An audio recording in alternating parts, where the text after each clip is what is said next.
Hello friends, ಈ ಚಾನಲಲ್ಲಿ ಸುಲಭವಾದ ಮತ್ತು ಸ್ಪಷ್ಟವಾದ ಪ್ರಬಂಧಗಳು ಮತ್ತು ಭಾಷಣಗಳನ್ನು ನೀವು ನೋಡಬಹುದು. ನಮ್ಮ ಚಾನಲನ್ನು ಸಬ್ಸ್ಕ್ರೈಬ್ ಮಾಡ್ಕೊಳ್ಳಿ, ಲೈಕ್ ಮಾಡಿ, ಶೇರ್ ಮಾಡಿ ಮತ್ತು ಕಮೆಂಟ್ ಮಾಡಿ.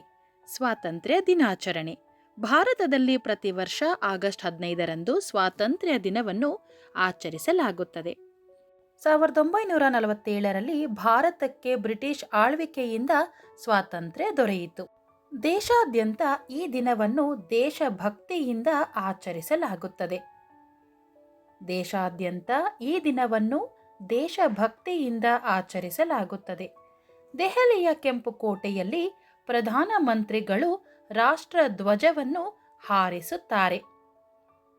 ದೆಹಲಿಯ ಕೆಂಪುಕೋಟೆಯಲ್ಲಿ ಪ್ರಧಾನಮಂತ್ರಿಗಳು ರಾಷ್ಟ್ರ ಧ್ವಜವನ್ನು ಹಾರಿಸುತ್ತಾರೆ. ಶಾಲೆಗಳು, ಕಾಲೇಜುಗಳು ಮತ್ತು ಕಚೇರಿಗಳಲ್ಲಿ ಧ್ವಜಾರೋಹಣ ಸಮಾರಂಭಗಳು ಮತ್ತು ಸಾಂಸ್ಕೃತಿಕ ಕಾರ್ಯಕ್ರಮಗಳನ್ನು ಆಯೋಜಿಸುತ್ತಾರೆ. ಧ್ವಜಾರೋಹಣ ಸಮಾರಂಭಗಳು ಮತ್ತು ಸಾಂಸ್ಕೃತಿಕ ಕಾರ್ಯಕ್ರಮಗಳನ್ನು ಆಯೋಜಿಸುತ್ತಾರೆ.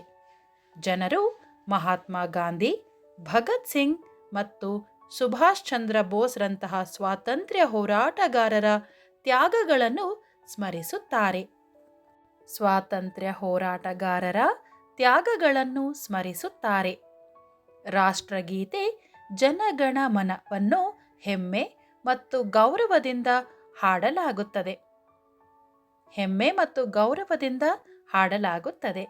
ದೇಶಭಕ್ತಿಯ ಗೀತೆಗಳು ಮತ್ತು ಭಾಷಣಗಳು ನಾಗರಿಕರನ್ನು ದೇಶಭಕ್ತಿ ಮತ್ತು ರಾಷ್ಟ್ರ ಸೇವೆ ಮಾಡಲು ಪ್ರೇರೇಪಿಸುತ್ತವೆ. ನಾಗರಿಕರನ್ನು ದೇಶಭಕ್ತಿ ಮತ್ತು ರಾಷ್ಟ್ರ ಸೇವೆ ಮಾಡಲು ಪ್ರೇರೇಪಿಸುತ್ತವೆ. ಇದು ಏಕತೆ, ಶಾಂತಿ ಮತ್ತು ಅಭಿವೃದ್ಧಿಯ ಮಹತ್ವವನ್ನು ನಮಗೆ ನೆನಪಿಸುತ್ತದೆ. ಸ್ವಾತಂತ್ರ್ಯ ದಿನವು ಪ್ರತಿಯೊಬ್ಬ ಭಾರತೀಯನ ಹೃದಯದಲ್ಲಿ ಹೆಮ್ಮೆ ಮತ್ತು ಸಂತೋಷವನ್ನು ತುಂಬುತ್ತದೆ. ಈ ವಿಡಿಯೋ ನಿಮಗೆ ಇಷ್ಟವಾಗಿದೆ ಅಂತ ಭಾವಿಸ್ತೀನಿ. ಈ ವಿಡಿಯೋಗೊಂದು ಲೈಕ್ ಕೊಡಿ, ಶೇರ್ ಮಾಡಿ ಮತ್ತು ಕಮೆಂಟ್ ಮಾಡಿ. ಚಾನಲನ್ನು ಸಬ್ಸ್ಕ್ರೈಬ್ ಮಾಡೋದನ್ನು ದಯವಿಟ್ಟು ಮರಿಬೇಡಿ. Thank you.